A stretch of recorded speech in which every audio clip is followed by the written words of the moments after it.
Maya Rodriguez ran down the busy street, her sneakers hitting the wet pavement with each hurried step. She was already 20 minutes late, and her friend Kate was probably going crazy trying to handle the morning rush alone. The rain had stopped, but the streets still looked like mirrors reflecting the gray sky above. She pushed through the glass door of Stellar Grounds coffee shop, and the smell of fresh coffee and warm pastries hit her nose. The place was packed with people in suits and casual clothes, all waiting for their morning caffeine fix. Maya could see Kate behind the counter, moving like a dancer between the espresso machine and the cash register, sweat beading on her forehead.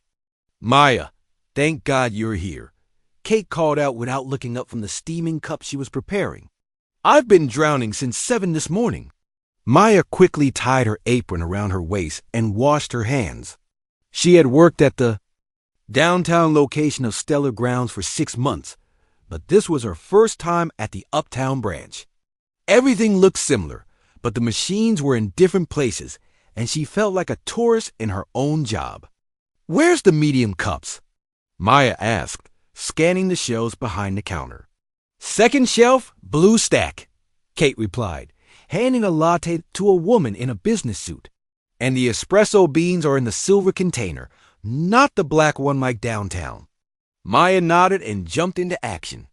The line of customers seemed to stretch forever, and everyone looked like they were in a hurry to get somewhere important. She grabbed the first order ticket and read it quickly. Large cappuccino, extra shot, no foam. Simple enough, but as she reached for the espresso machine, her elbow knocked into Kate, who was carrying a tray of clean cups. The cups scattered across the floor with a loud crash, and several customers looked up from their phones with annoyed expressions. Sorry, Maya said, bending down to pick up the pieces. Her face felt hot with embarrassment. "It's okay, happens to everyone," Kate said, but Maya could hear the stress in her voice. "Just keep going, we'll clean it up later." Maya stood up and tried to focus on the cappuccino order. She pressed the button for the espresso shots and waited for the machine to do its work. The coffee smell was stronger here, mixing with the sound of milk being steamed and the low hum of conversation from the customers. She was concentrating so hard on getting the milk foamed just right that she didn't notice the man in the expensive suit who had just walked up to the counter. He was tall with dark hair that looked like he had just come from a business meeting, and his shoes were so shiny they probably cost more than Maya made in a month. "Excuse me," the man said in a calm voice. Maya looked up and smiled. "Hi, what can I get you today?" "Just a black coffee, large, to go," he said, pulling out his phone to check something. "Coming right up," Maya said, turning to grab a large cup from the stack. But as she turned, her hip bumped into the counter, and her elbow hit the cappuccino she had just finished making. The hot coffee flew through the air like it was moving in slow motion. Maya watched in horror as the brown liquid splashed across the front of the man's white shirt and expensive-looking suit jacket. The coffee was still steaming, and she could see the dark stain spreading across the fabric. "Oh no, oh no, oh no," Maya said, her hands flying to her face. "I'm so sorry. I'm so sorry." She expected him to yell. She expected him to demand to speak to the manager. She expected him to threaten to sue the coffee shop. Instead, the man just stood there for a moment, looking down at his ruined shirt. "Are you okay?" he asked, looking up at Maya with concern in his eyes. Maya blinked. "Am I okay? You're the one who just got burned by hot coffee." The man smiled, a real smile that made his eyes crinkle at the corners. "I'm fine. The coffee wasn't that hot, and I've got tough skin, but you look like you're about to cry." "Are you?" "Hurt." Maya realized she was shaking. "No, I'm not hurt. But your suit. It looks really expensive, and I probably just ruined it." "It's just a suit," the man said, pulling out some napkins from the dispenser on the counter. "I've got plenty of others."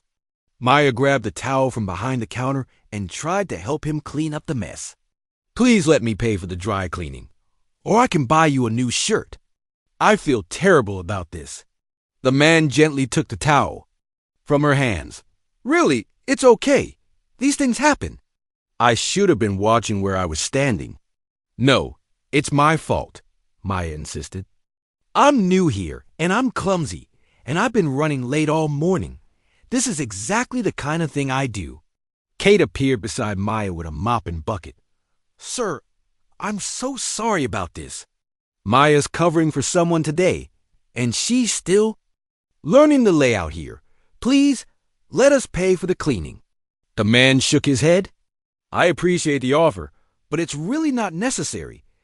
Accidents happen. Maya stared at him. In her 6 months working at coffee shops, she had seen customers lose their minds over much smaller problems.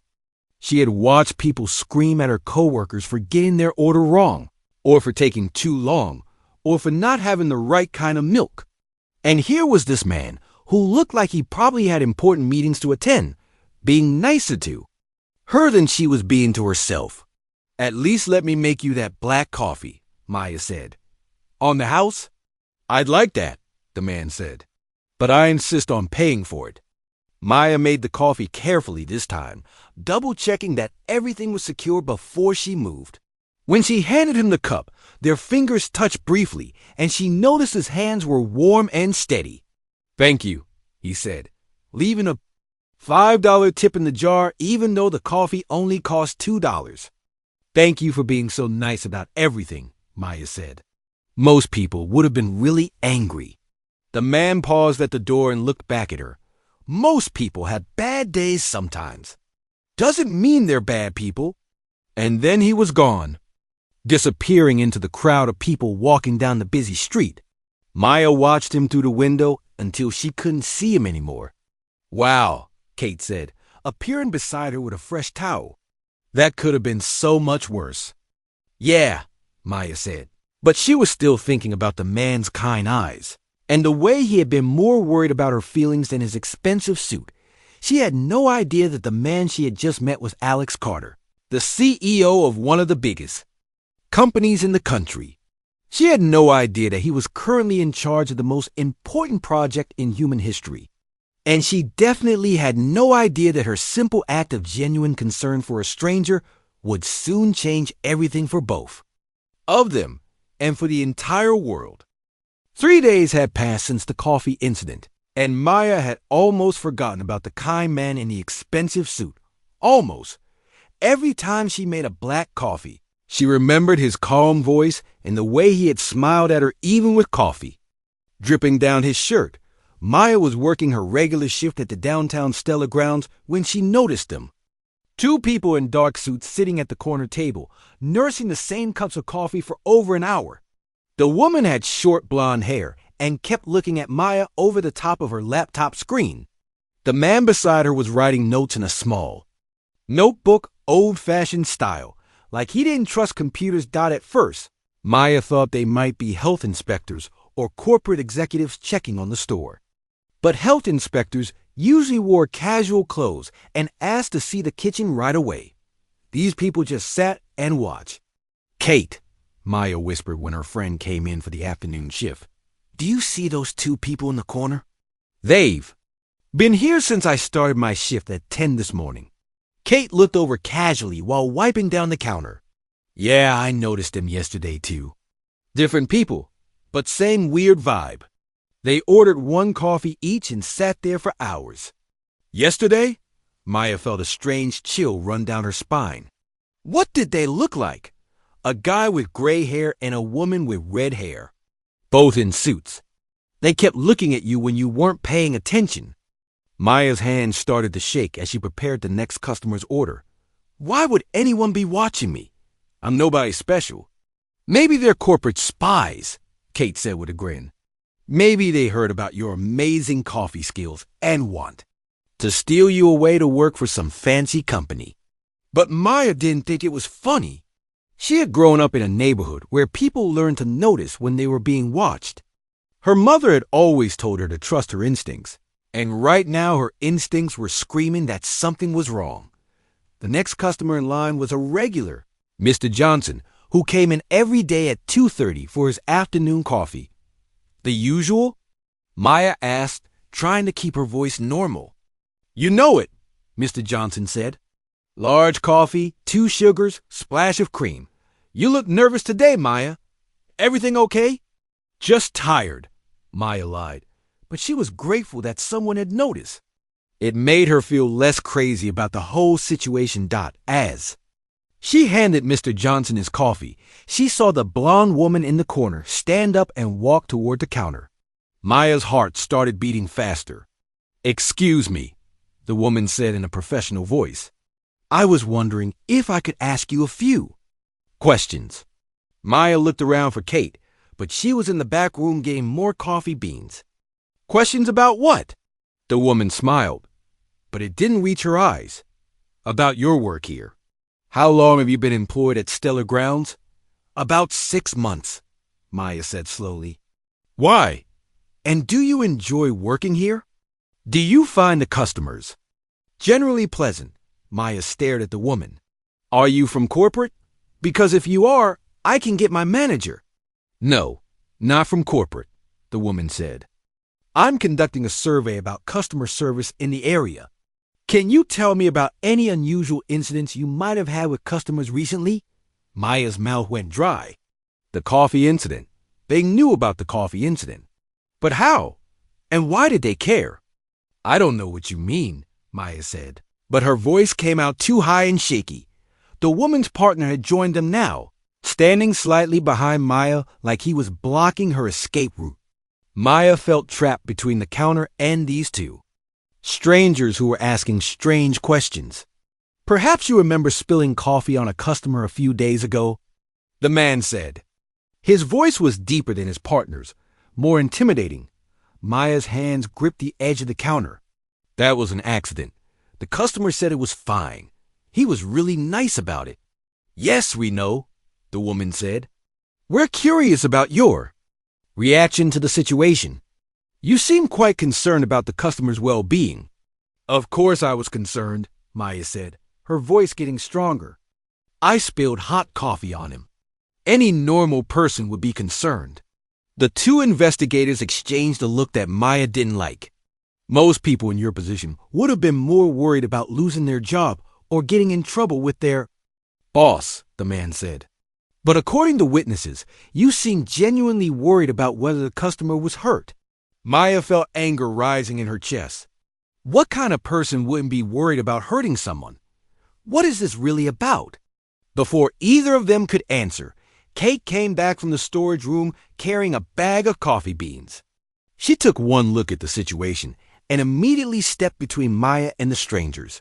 Can I help you folks? Kate asked in her sweetest customer service voice, but Maya could hear the warning underneath. We were just asking your employees some questions about customer service, the blonde woman said. Well, if you're not customers ordering something, I'm going to have to ask you to leave, Kate said firmly. This is a business, not a survey location. The two investigators looked at each other again, then back at Maya. Thank you for your time, the woman said. We may have more questions later. They left their empty coffee cups on the table and walked out without another word. Maya watched them through the window as they got into a black car parked across the street. What the hell was that about? Kate asked as soon as they were gone. I have no idea, Maya said, but she was lying. She had a terrible feeling that this was about the man she had spilled coffee on, the one with the kind eyes and expensive suit. But she couldn't understand why anyone would investigate a simple accident. They asked about the coffee thing, Maya said finally, about how I reacted when I spilled coffee on that customer. Kate frowned. That's weird. Why would anyone care about that? Maya shook her head, but she was starting to piece things together. The man had been too calm, too nice, too understanding. Normal people got angry when you ruined their expensive clothes. Normal people demanded compensation or threatened to complain to the manager. But this man had been more concerned about Maya's feelings than his own ruined suit. What if he wasn't normal? What if he was someone important, someone powerful? Enough to have people investigate every person who had contact with him. Maya felt sick to her stomach. She was just a college student working part-time at a coffee shop. She couldn't afford to get mixed up with whatever this was. But as the afternoon wore on and more customers came and went, Maya couldn't shake the feeling that her life had just changed in a way she didn't understand yet. The man with the kind eyes wasn't just any customer, and the coffee incident wasn't just any accident. She was in trouble, and she didn't even know what kind of trouble it was. Maya was watching the morning news on the small television behind the coffee shop counter when everything changed. She was half listening to the usual reports about traffic and weather while she cleaned the espresso machine. But then the news. Anchor's voice became serious and urgent. We interrupt this program for breaking news. Multiple large objects have appeared in Earth's orbit overnight. Government officials are calling this an unprecedented event. Maya looked up at the screen. The image showed what looked like massive metal structures floating in space above Earth. They were dark and angular, nothing like the space stations or satellites she had seen in pictures. These looked alien. "Oh my God," whispered Kate, who had just arrived for her shift. "Are those what I think they are?" Other customers in the coffee shop had stopped talking and were staring at the television. Everyone seemed frozen, like they couldn't believe what they were seeing. The news anchor continued. "The president will be making a statement shortly. But we're being told that these objects are of unknown origin. Military officials are advising everyone to remain calm and stay indoors if possible." Maya felt her legs go weak. She had to sit down on the stool behind the counter. Alien ships. Real alien ships in the sky above Earth. It seemed impossible, like something from a movie, but there they were on live television. The government has appointed a special liaison to handle communications with these visitors, the anchor said. "We go now to a press conference with Alex Carter, CEO of Titan Industries, who will be speaking on behalf of humanity." Maya's heart stopped. The camera showed a familiar face walking up to a podium surrounded by microphones and flashing cameras. It was him, the man she had spilled coffee on 3 days ago. The man with the kind eyes and expensive suit. "That's him," Maya whispered, pointing at the screen. "Who?" Kate asked, but Maya couldn't answer. She was staring at Alex Carter as he began to speak to the world. "My fellow humans," Alex Carter said in the same calm voice Maya remembered. "We are facing a moment unlike any in our history. We have been contacted by representatives of an alliance called the Hegemony. They come from beyond our solar system, and they wish to speak with us." Maya watched in shock as the man she had accidentally covered in coffee explained that aliens had come to Earth. He looked confident and serious, but Maya could see something in his eyes that reminded her of their brief meeting. The same kindness, but now mixed with worry. "The Hegemony has given us 72 hours to consider their proposal," Alex Carter continued. "They have offered to bring Earth into their alliance of worlds. We are currently discussing the terms of this offer with world leaders and will respond within the given time frame." A reporter shouted a question. "Mr. Carter, what exactly does this proposal involve?" Alex Carter paused for a moment, and Maya could see him choosing his words carefully.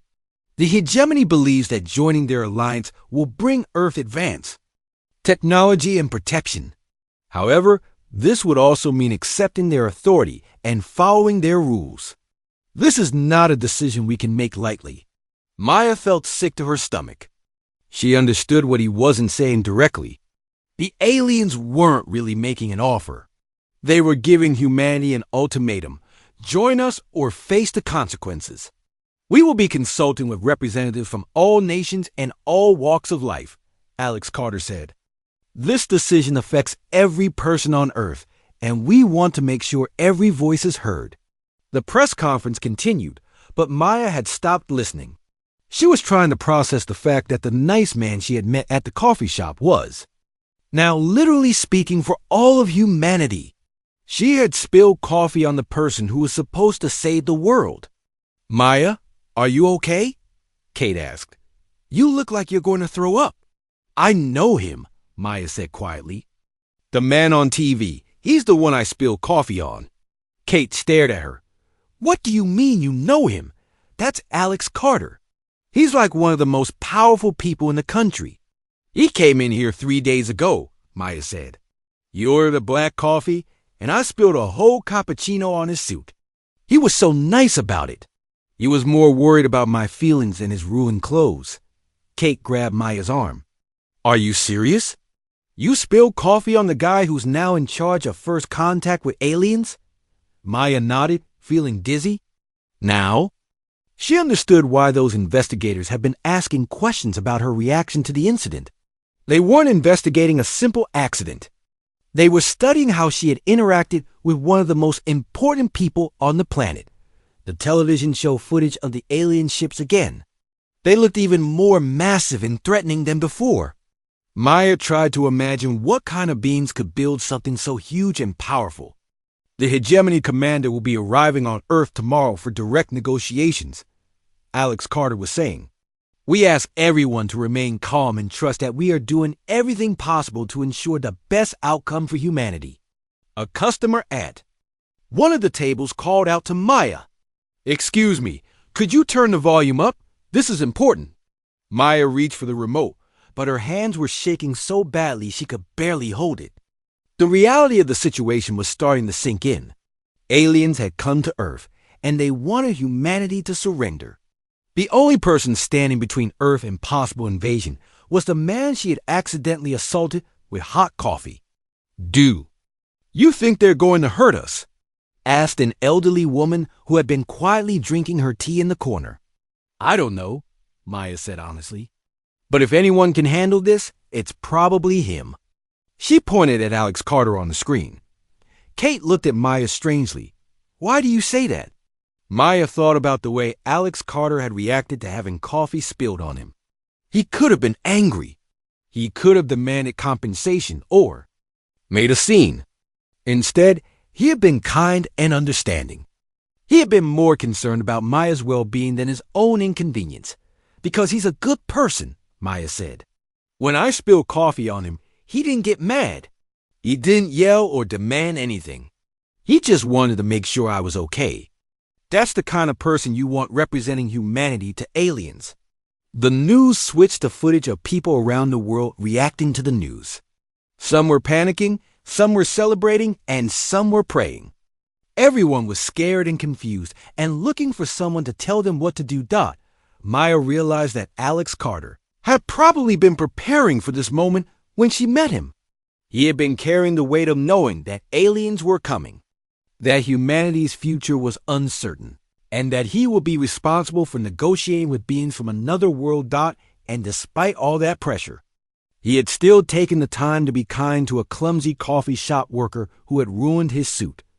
Maya looked at the alien ships on the television screen and felt a strange sense of hope.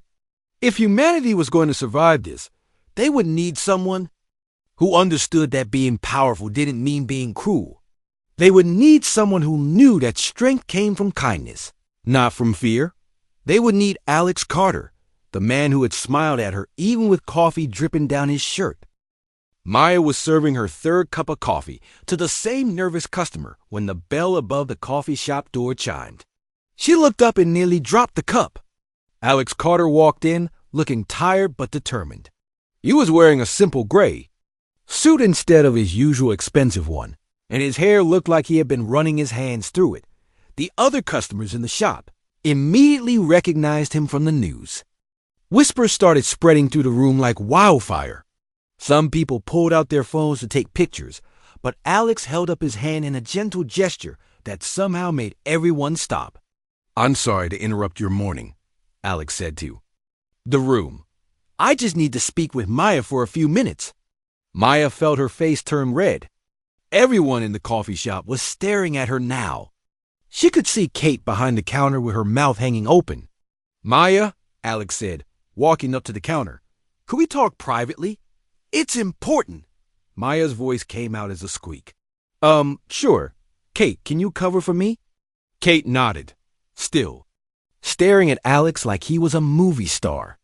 Maya untied her apron and followed Alex to the small office in the back of the shop. Her hands were shaking as she closed the door behind them.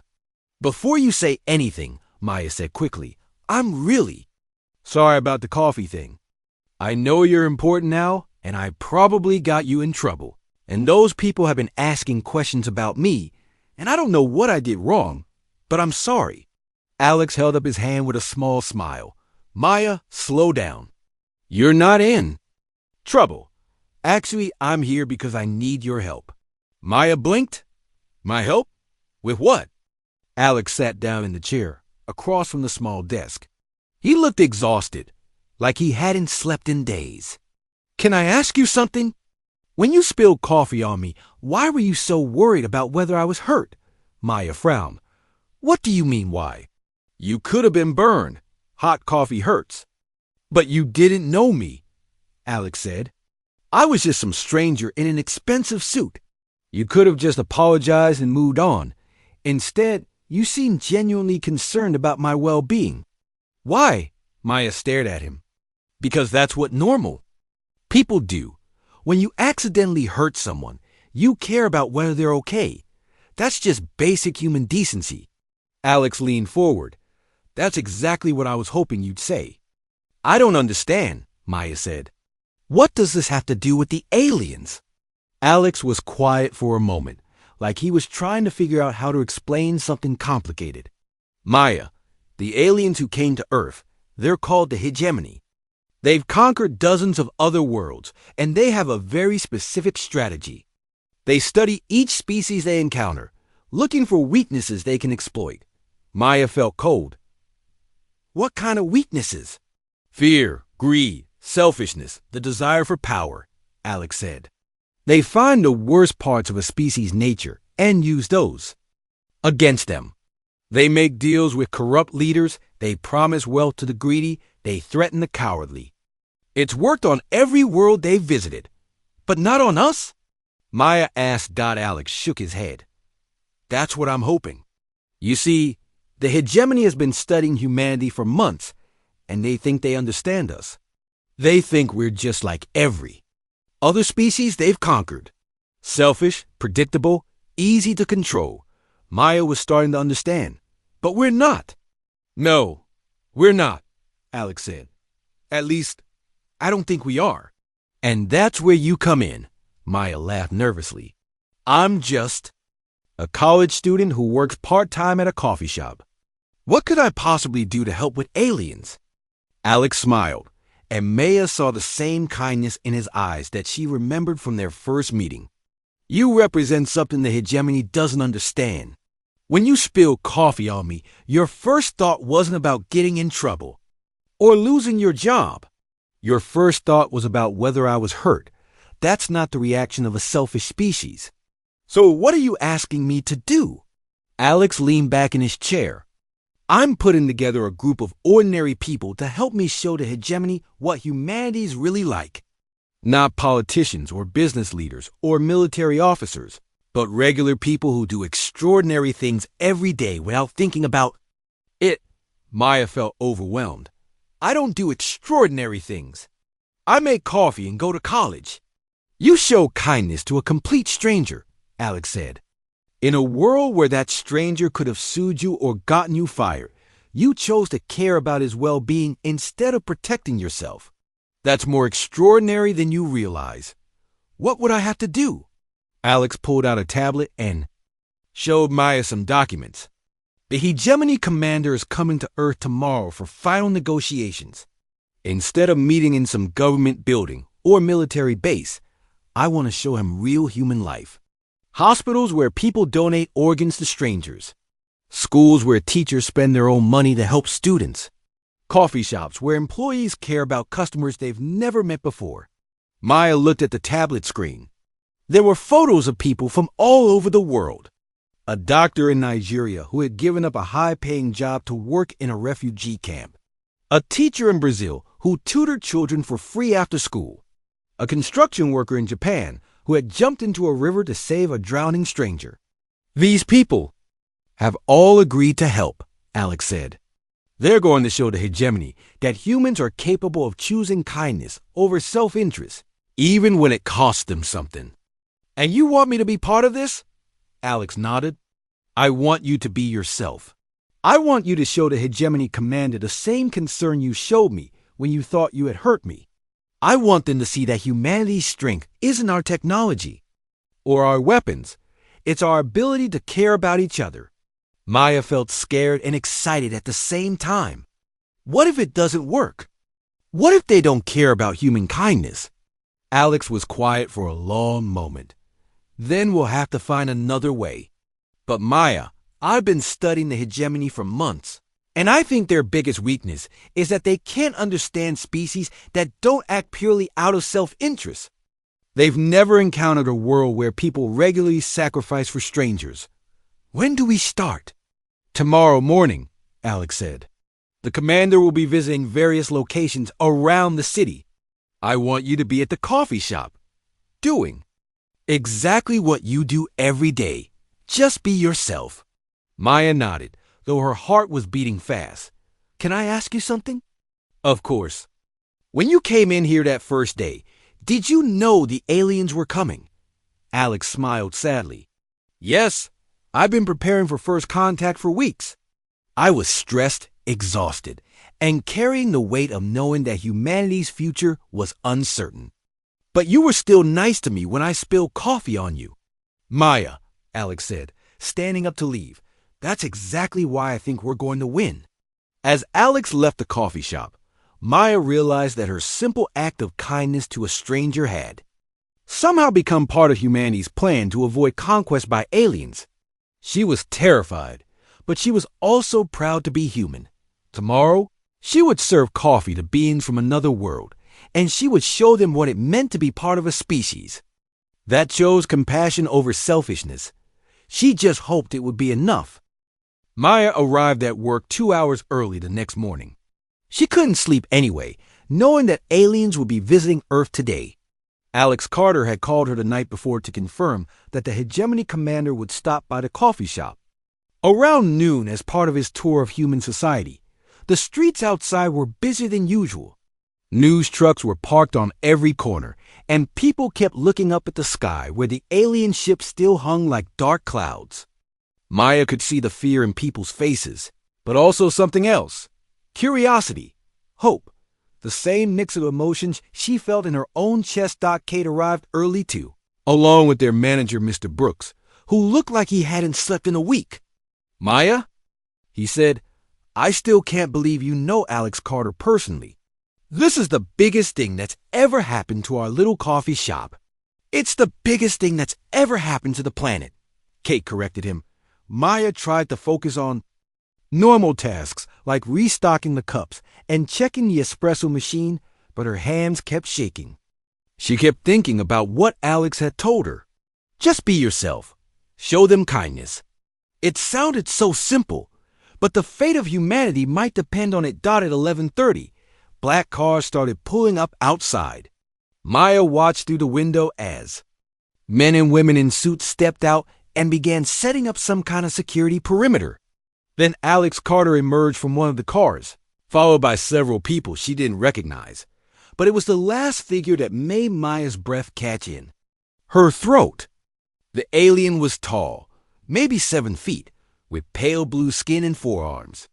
Its head was elongated, and its eyes were large and completely black. It moved gracefully, like it was floating instead of walking. Oh my God, Kate whispered beside her. That's really an alien. The group entered the coffee shop, and Maya felt like the whole world had gone silent. The alien commander, who Alex had told her was named Zex High, looked around the shop with those dark eyes, taking in every detail. Commander. Zex High, Alex said. This is Maya Rodriguez, one of our finest examples of human customer service. Maya tried to remember how to breathe. She had practiced what she would say, but now her mind was completely blank. Welcome to Stellar Grounds, she managed to say. What can I get you today? Zex High tilted its head and spoke in a voice that sounded like music mixed with static. You are the human who damaged the clothing of Leader Carter. Maya felt her face turn red. Of course the aliens knew about the coffee incident. Yes, that was me. It was an accident. Yet you expressed concern. For his physical well-being despite the potential consequences to yourself, Zexhai said. This behavior does not match our data on human responses to authority figures. Maya looked at Alex, who nodded encouragingly. I was worried I might have burned him, she said. Hot coffee can hurt people. But Leader Carter was unknown to you, Zexhai said. His pain or lack of pain should have been irrelevant to your survival interests, Maya frowned. It's never irrelevant when someone might be hurt. That's just basic human decency. Zexhai exchanged a look with one of its companions, another alien with green skin and 3 eyes. They seemed to be communicating without words. Perhaps you could show the commander how you normally serve customers, Alex suggested. Maya nodded, and turned to make Zexhai a coffee, but her hands were still shaking. As she reached for the espresso machine, she accidentally knocked over a cup of milk that Kate had left on the counter. The white liquid splashed across the floor and onto the shoes of one of the alien's companions. Maya's heart stopped. She had just spilled something on an alien. On the first day of contact between humans and an advanced alien civilization, she had made another mess, but before she could panic, her instincts kicked in. She grabbed a towel and immediately knelt down to clean up the milk. I'm so sorry, she said to the green-skinned alien. Are you hurt? Did it get on your skin? The alien looked down at her with all 3 of its eyes. You are concerned about my well-being? Of course, Maya said, still cleaning. I don't know if milk is harmful to your species. I should have been more careful. Maya, Alex said quietly, this is Commander Veltar, one of the hegemony's military leaders. Maya looked up from where she was kneeling. She had just spilled milk on an alien military commander. She was probably about to start an interstellar war, but Veltar was staring at her with what might have been confusion. You show concern for a being you do not know, from a species you have never encountered, who could order the destruction of your world. Maya stood up, still holding the towel. Well, yeah. You're a person, aren't you? I mean, a being. A thinking, feeling being. Why wouldn't I care if you were hurt? Zexhai and Veltar had another one of their silent conversations. Maya could see other aliens in the group looking at each other with what seemed like surprise. This is not the behavior our models predicted, Zexhai said finally. What did your models predict? Alex asked. Fear, aggression, attempts to curry, favor through subservience, Zexhai said. We have observed these responses in all previous species. Beings either cower before superior power or attempt to gain advantage through flattery and deception. Maybe that's because you've been dealing with species under threat of conquest, Maya said before she could stop herself. People act differently when they're scared for their lives. The coffee shop had gone completely silent. Maya realized that everyone was staring at her. She had just criticized the strategy of an alien empire that could destroy Earth, but Zexhai seemed interested rather than offended. You suggest that our presence itself alters the behavior we observe. I'm saying that if someone pointed a gun at me, I probably wouldn't act like myself either, Maya said. But if someone just came to visit and wanted to understand who I really was, I'd probably offer them coffee and try to make them feel welcome. Alex was smiling now, which is exactly what you just did. The milk spillage was an accident, Maya said quickly. But your response wasn't, Alex said. Your first thought was about whether Commander Veltar might be hurt, not about the political implications of the accident. Zexhai moved closer to Maya. You would show the same concern for any being in distress. Why wouldn't I? Because such behavior serves no survival purpose. It does not increase your resources, your status, or your safety. Maya looked at the alien commander with genuine confusion. It doesn't have to serve a purpose. It's just the right thing to do. At that moment, the building shook slightly. Car alarms started going off outside, and everyone looked toward the windows. A few blocks away, Maya could see smoke rising from what looked like a collapsed building. Earthquake, someone called out. Part of the old apartment building on 5th Street just came down. Without thinking, Maya untied her apron and headed for the door. "Kate, call 911, she said. "Mr. Brooks, do we have a first aid kit?" "Maya, where are you going?" Alex called. "To help," Maya said, like it was the most obvious thing in the world. "People might be trapped in there." As she ran toward the disaster, she didn't notice that the entire group of aliens was following her, or that Zex High was recording everything with devices she couldn't see. Maya ran toward the collapsed building with her heart pounding. Behind her, she could hear footsteps, but she didn't look back. All she could think about was the fact that people might be trapped under the rubble, and every second counted. She reached the scene. She saw that part of an old apartment building had indeed collapsed. Dust filled the air, and she could hear voices calling for help from inside the debris. Other people were already there, some crying, some shouting into their phones, and some just standing around looking shocked. Maya didn't hesitate. She climbed over a pile of broken concrete and started pulling away smaller pieces of rubble. "Hello," she called out. "Can anyone hear me?" A weak voice answered from somewhere beneath the debris. "Help me. I'm trapped." "Okay, I hear you," Maya called back. "Keep talking so I can find you." More people arrived and started helping. Maya noticed that Alex Carter was there, along with the aliens, but she was too focused on the rescue to think about what that meant. She was working alongside strangers, all of them covered in dust, all of them trying to save people they had never met. "Over here," called a man in a construction worker's uniform. "I think there's someone under this beam." Maya and 3 other people rushed over to help lift a heavy piece of concrete. As they worked together, she realized that one of the people helping was Commander Veltar, the green-skinned alien she had spilled milk on earlier. "Can you lift on my count?" Maya asked the group, not even thinking about the fact that she was giving instructions to an alien military commander. "Affirmative," Veltar said, positioning his 3 arms under the beam. 1, 2, 3. Lift. Together, they moved the beam enough for a firefighter to crawl underneath and pull out an elderly woman who was conscious but hurt. Maya helped carry her to the ambulance that had just arrived. "Thank you," the woman whispered, squeezing Maya's hand. "You're going to be okay," Maya said, smiling despite the dirt on her face. As the rescue continued, Maya noticed that all the aliens were helping. Zex High was using its superior strength to move large pieces of debris. Another alien was helping coordinate the search teams with its advanced communication devices. They worked alongside humans without any hesitation. After 2 hours, they had rescued everyone who was trapped. 3 people were seriously injured but alive. It could have been much worse. Maya sat down on a piece of broken concrete, exhausted and covered in dust. Alex Carter sat down beside her, looking just as tired and dirty as everyone else. "You didn't have to do this," Maya said to him. "You're supposed to be negotiating for the future of humanity," Alex smiled.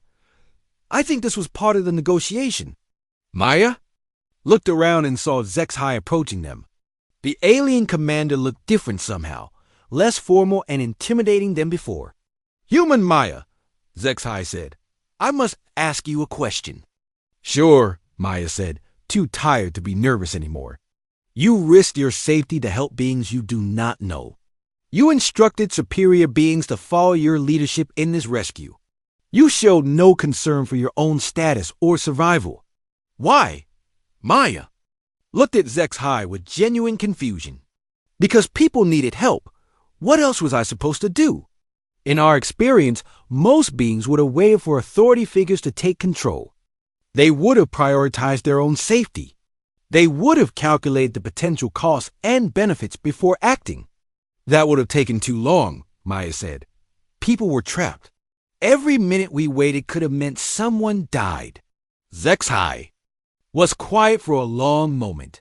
"We have observed your entire species for hours today. In hospitals, schools, disaster zones, and coffee shops. The behavior is consistent. Humans regularly choose the well-being of others over their own interests. Is that good or bad?" Maya asked. It is unprecedented, Zexhai said. We have conquered 47 worlds.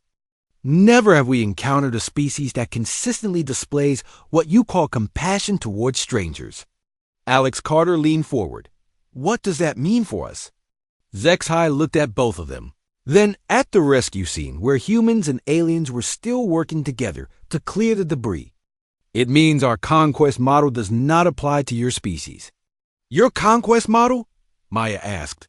We conquer worlds by exploiting the selfishness of their inhabitants, Zexhai explained. We offer power to the greedy, protection to the fearful, wealth to the desperate. We turn inhabitants against each other by appealing to their worst instincts. But that won't work on humans, Alex said, understanding. No, Zexhai said. How does one conquer a species that will sacrifice themselves for strangers? How does one maintain control over beings who will help their enemies? How does one exploit the selfishness of a species that consistently chooses kindness? Maya felt a strange sense of pride. So you're not going to invade us? We cannot, Zexhai said. But more than that, we do not wish to. Your species has shown us something we did not know was possible. What's that? That strength can come from caring for others rather than dominating them. That intelligent beings can choose cooperation over competition. That survival does not require selfishness. Alex Carter stood up. What happens now? Zexhai also stood, towering over both humans. We would like to propose a different kind of relationship. Not conquest, but partnership. We have technology and knowledge. You have something we lack, the ability to inspire others to be better than they are. What do you mean? Today, my warriors helped in your rescue effort without being ordered to do so. They acted to help strangers from another species, something they have never done before. Your behavior influenced theirs. Your compassion was infectious, Maya smiled. Is that a good thing? We believe it is. The hegemony has conquered many worlds, but we have never improved anyone's life, including our own. Perhaps it is time to learn a new way. 3 months later, Maya was still working at the coffee shop, but now she also spent her afternoons at the new Human Hegemony Cultural Exchange Center. She taught aliens about human customs, and they taught her about the wonders of the galaxy. The coffee shop had become famous as the place where first contact really began. Tourists came from all over the world to see where Maya had spilled coffee on Alex Carter, and where she had later helped rescue people alongside alien visitors. Alex Carter still came in for his black coffee every few days. He was now working with the hegemony to develop new technologies that combine human creativity with alien knowledge. More importantly, he was helping other species in the hegemony learn about cooperation and compassion. Do you ever think about how different things could have been? Alex asked Maya one afternoon. You mean if I hadn't spilled coffee on you, or if you had reacted differently when you did? Maya thought about it as she made his usual black coffee. I guess we'll never know. But I'm glad things worked out the way they did. Me too, Alex said. Your kindness to a stranger saved the world. Maya handed him his coffee with a smile. I just did what anyone would do. No, Alex said. You did what humans do. And that made all the difference. As Maya watched him leave, she realized that her simple act of caring about a stranger's well-being had led to the most important partnership in human history. She was proud to be part of a species that chose kindness over selfishness, cooperation over conquest, and love over fear. Outside the coffee shop window, human and alien children played together in the park, and Maya knew that the future was going to be more wonderful than anyone had ever imagined.